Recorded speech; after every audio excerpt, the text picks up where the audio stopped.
Oh wait, forget the scenery. I'm here to talk about a bike. The Triumph Tiger 800.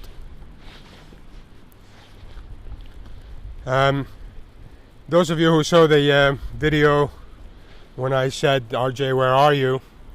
When I booked the tour in Ecuador, I actually specified in Africa, Honda Africa Twin. But when we put all the luggage on it, as you can see here,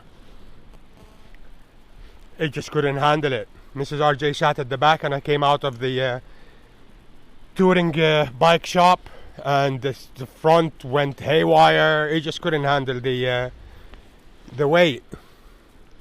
So then I switched to the 800, and I think it's right at the limit of it.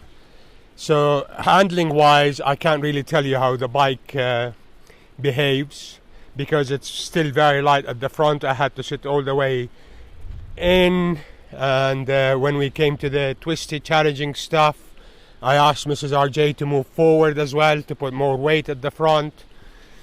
So anything that I talk about handling is not fair to the bike. I am sure 100%, no, you can never be 100%, let's say 90%.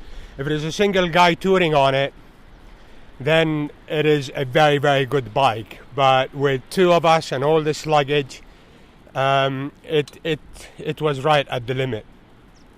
Still had enough power.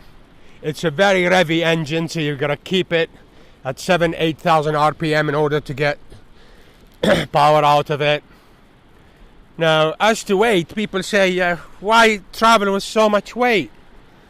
Well, first of all my camera gear, my computer for copying all the stuff, my hard drives, my cables.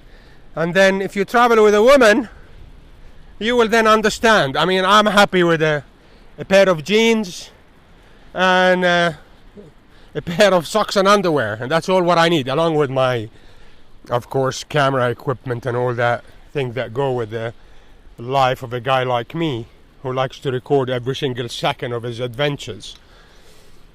But then women with their lotions and potions and all that, and I don't blame her. I would do the same. So if you wanted to tour up with full luggage and so on, get yourself a GS. Nothing beats a GS. That's the BMW GS, that is, on tours, and I'm talking from experience. Triumph Tiger 800 did a fantastic job, has got enough power. It didn't lose so much power up in high altitude, which we spent so much time on, especially at 14,000 feet. You can sense it, but you still needed to rev that triple in order to get moving. I really like it. I like it, but I can't give you 100% my opinion because of the circumstances. So I can't, I wouldn't be fair on the bike. So as I said, most probably if you're touring as a single person, it will do a very, very good job. As for Ecuador, I mean, look at this. This is what we spent. This is the 11th day, by the way. Tomorrow is the last day.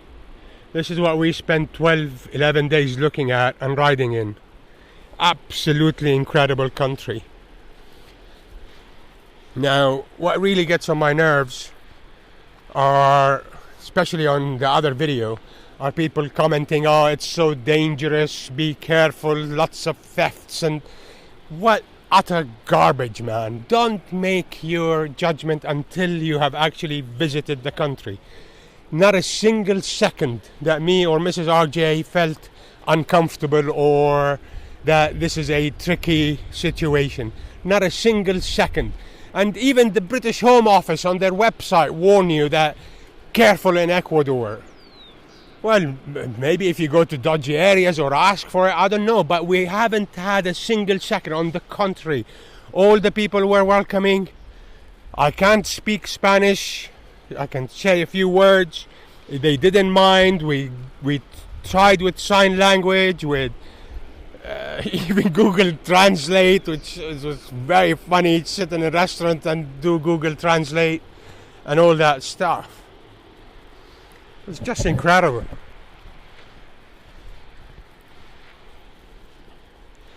So that's all what I wanted to say. Triumph Tiger 800, not a bad bike. Really enjoyed riding it. Ecuador, incredible country. Highly recommended. Incredible roads, scenery, people, everything. Yesterday, when I spoke about the bike, just to show you that I always just speak out of my mind, I don't write things down, I forgot to say a couple of things. First of all, for the eagle-eyed of you, you could recognize that this is the second Triumph that I had. On the first day, second day, it developed a problem where it would cut off and then it could hardly rev. I think it was just a sensor somewhere, like the kickstand sensor or something to that effect.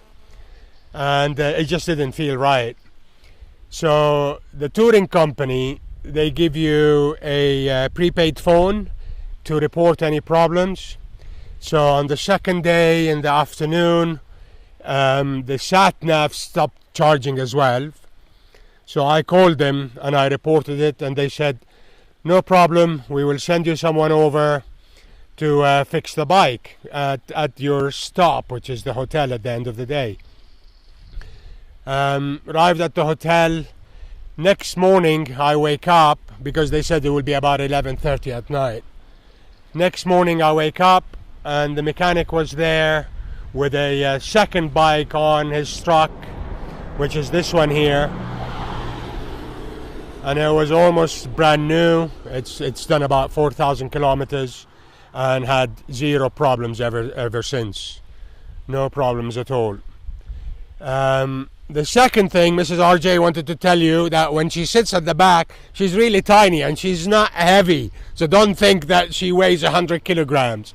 In fact, I don't think she wants me to say how much I weigh. So how much she weighs. But she's tiny.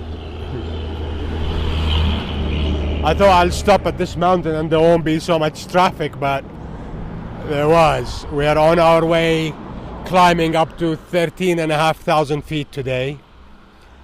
And look at this gorge here. Wow.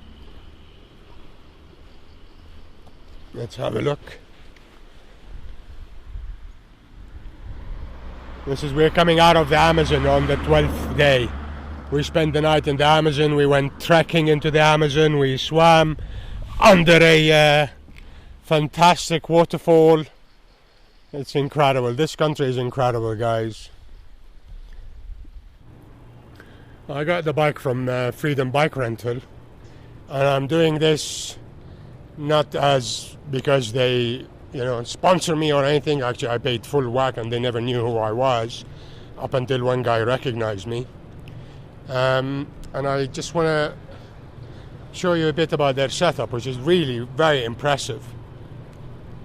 So they've got their garage here. They do all their own servicing, and look how many bikes they have. They've got V-Storms, they've got KTMs, they've got Honda Africa Twins, Aprilias, SWMs, and everything else.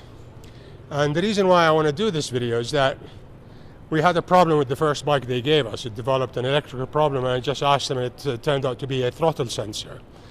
So they sent a mechanic with a replacement bike 400 kilometers away, and 400 kilometers in Ecuador is like 800 kilometers in somewhere else. And they're really good, highly recommended. The hotels they choose, they are quite nice. We had a problem with a single hotel, and we told them about it, and other than that, top notch. And the information they give you, the information pack, the GPSs, everything is quite good. And you can come in and without any gear whatsoever, and they've got everything.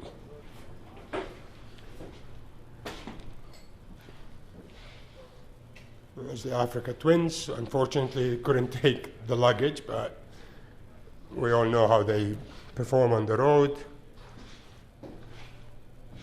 Very impressive setup, very professional, I have to say. They also even have an SWM. And all the panniers, the luggage packs, jackets, clim jackets, armor, boots. They've got everything. You know, highly recommended. If you want to tour Ecuador, use these guys.